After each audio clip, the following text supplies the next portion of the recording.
Have you ever felt like you were being watched while playing Subnautica? It's a common fear many in the community have all become accustomed to. After all, the deeper you travel into the depths of the sea, the more sense of horror grows. Leviathans lurk behind every corner, and if you listen closely, you can sometimes hear the faint sounds of what seemingly is scared screaming. But what if the real concern wasn't a monster we already know exists, but rather one that's been lurking in the shadows the entire time? Something more terrifying than a Leviathan could ever be. You see, throughout the game, the player receives many distress signals and messages from other life pods scattered throughout the planet. But strangely, every single time we actually arrive at their location they pinged for SOS, everyone is missing or dead already. If we go back and read the messages after discovering that no one else is alive, suddenly a chilling realization starts to set in. 9 new biological subjects designated. Mode switch. Hunting, analyzing. Sharing subject location with other agents. Subject 11783 destroyed. Switch mode patrol. New targets unaccounted for. 1. These haunting SOS signals now become much more creepy when we have the context that the crews we originally thought were sending them were likely dead the whole time. Because you see, when first receiving these signals, it seems as if other life pod workers were scanning and found us, asking us to come help. But with the context that literally everyone is missing, could it actually be that something much more unbelievable and sinister is going on?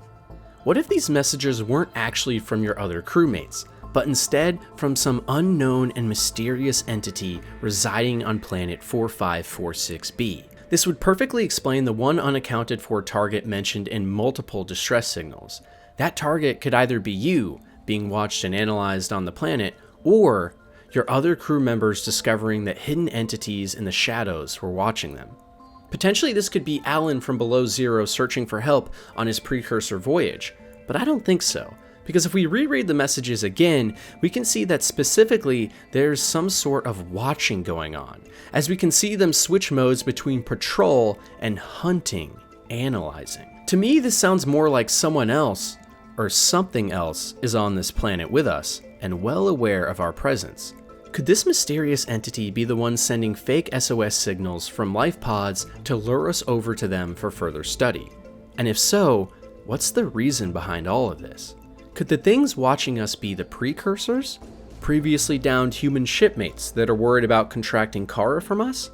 Or a new alien or mechanical species we aren't yet aware of? Certainly there's something or someone watching us as we swim and travel around the world of Subnautica, and this realization only adds to the immense fear that this game can produce, and shows that after all the scary monsters and sounds that Subnautica has left us with, the most horrifying thing of all was something hiding in the shadows the entire time, and only briefly alluded to in the game's lore and logs. Probably my favorite aspect of Subnautica is actually the environments. Stumbling into a new zone full of fantastical creatures and plant life never gets old, especially when it's something we've never seen before. From the Lost River to the lava zones and lakes to the grassy plateau, Subnautica is filled to the brim with many great locations like this. And while everyone that has played the games has a zone they think is best, there may actually be another hidden zone no one knows about. In early 2022, a small correction was made to the Subnautica wiki that mentioned a small area underneath the lava zone. There is an unidentified area below the inactive lava zone accessed by a small hole or drop-off. It extends from 1,300 to 1,600 meters in depth, and small holes and drop-offs extending down to about 1,700 meters. It looks like a completely barren version of the safe shallows with no flora or fauna. This update quickly caught traction amongst a very small group of Subnautica players on the subreddit, and they began to look for this entrance to a brave new zone. Sadly though, no one was able to find anything that actually led to a new area, but some players discovered that when looking at the interactive map more closely, there seemed to be 2 holes in the inactive lava zone that led to something other than the lava lakes. In fact, some players were able to even glitch through some of the game's terrain around these 2 conspicuous holes and discovered what looked like many unused assets and sounds potentially for a large biome that was cut from the game at some point.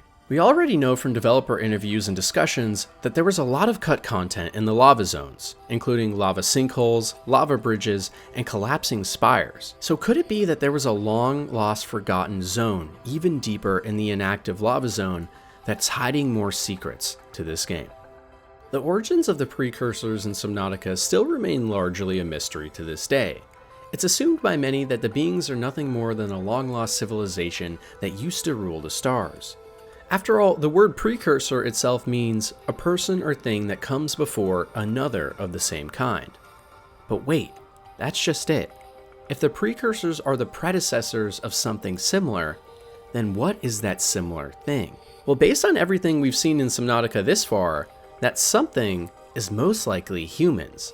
After all, in-game we know from visions that precursors have similar colored vision to us, and on top of this, there are many ancient human weapons and artifacts in art we see inside of their structures.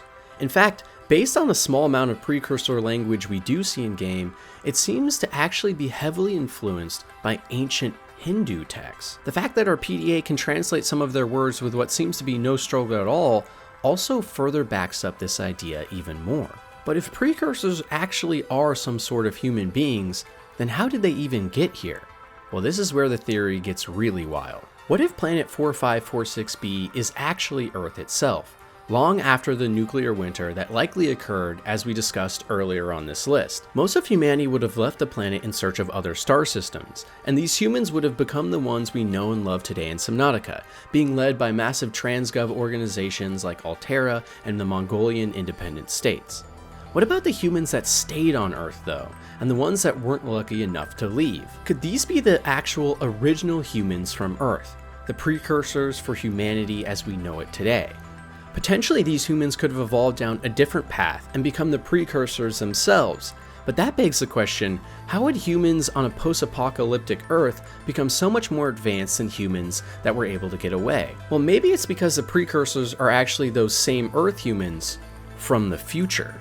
That would also explain how planet 4546b could be Earth, as over countless years another moon could have come into contact with the planet's orbit, and that could have caused sea levels to rise dramatically, hence why the world of Subnautica is almost entirely covered in water. Potentially the precursors are nothing more than the original human race, far into the future, and they are trying to travel back in time to the original outbreak of the Kharra to stop it. And as part of that mission, they are trying to send signals back to the other sect of humanity that originally left Earth in order to help stop the end of the universe as we know it. Maybe by taking the Altera PDA with us through the portal to the precursors at the end of Subnautica Below Zero, we are actually giving old humanity a way to find the more advanced new breed. If we take this all into account, that would mean that Subnautica is actually an intense and deep science fiction epic about a hyper-futuristic humanity that must travel back in time to alert another sect of humanity that has evolved in their own way about the biggest danger the galaxy has ever seen in an attempt to lead the human race to salvation. Or it's a game about cute little underwater fish. Don't ruin this for me. The Kharra bacterium is the biggest threat we face in all of Subnautica, no questions asked. But what if this seemingly deadly virus was actually the hero of the entire story, and was our true salvation all along? You see, in ancient Greece, Kharra was actually a popular girl's name, and also signified purity and righteousness. And on top of this, in ancient Puranic cultures, which went on to heavily influence modern Hindu culture, which is used a lot in Subnautica in different texts, there was a famous story of a young woman named Kharra, who was a fierce fighter. Kharra was betrayed by her friends and family who were hell-bent on setting the world on a path to burn and crumble. And in order to retaliate and save the purity of the world, she donned her bow and set forth against them, vanquishing them all along with an army of powerful giants. Could it be that the Kharra bacterium in Subnautica is a reference to this? Because if it is, that would heavily imply that the Kharra virus is actually a force for good against a world that is hell-bent on destroying itself. We already know too that Subnautica has lots of different themes of ecological disaster and the importance of caring for the environment. So what if the reason for this is because humanity far into the future, via the help of trans governments, is slowly bleeding the universe of its resources and killing it? Could it be that the Kharra is actually a natural reaction from nature to fight back against these aggressors? Maybe the Kharra and the trillions of lives it will take are actually the only way to save the galaxy in the long term. It's certainly a theme we've seen in a lot of other sci-fi as of late. Or maybe I'm just making up bullshit because we're at the end of Tier 4. Like and subscribe.